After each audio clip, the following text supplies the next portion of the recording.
आज जो सन्माननीय खासदार आणि सन्माननीय आमदार यांनी आजच्या पत्रकार परिषदेमध्ये जी आगपागड केली त्याचं खरं कारण बघता आपल्या लाडक्या मर्जीतील कंत्राटदाराला त्या रस्त्या योजनेचं काम मिळालं नाही, 140 कोटीचं काम मिळालं नाही।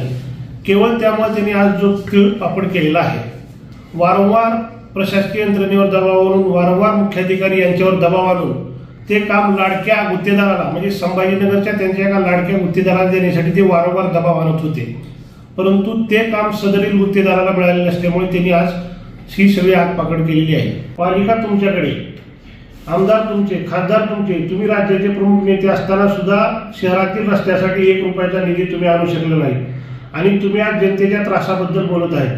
वास्तविक तुम्हाला जनतेच्या त्रासाची काळजी नसून तुमच्या लाडक्या कंत्राटदाराला काम न मिळाले याची काळजी तुम्हाला आहे। आता परत SIT लावायची मागणी म्हणजे परत चालू होणाऱ्या रस्त्याला, शहरातल्या कामाला हा खीळ घालण्याचा प्रकार आहे। म्हणजे परत रस्त्याच्या कामाला स्थगिती आणायची हे ह्यांच्या मनात दिसतंय। SIT 100% SIT 140 कोटीच्या कामाची करा, त्यातबद्दल आमची काहीच हरकत नाही, परंतु त्याचबरोबर धाराशिव बिंबळी उजनी रस्त्याच्या टक्केवारीसाठी 2 वर्ष काम कोण अडविलं, येरमाळा रस्ते कळंब रस्त्याचं काम कोण अडविलं, पवनचक्कीच्या कामात कोणाचे हात काळे झालेले आहेत, कोणाचा भाऊ तेर तुळजापूर रस्त्याच्या कामात पार्टनर आहे, कोणाचा भाऊ बार्शी बोरफळ रस्त्याच्या कामात पार्टनर आहे, याची SIT चौकशी झाली पाहिजे।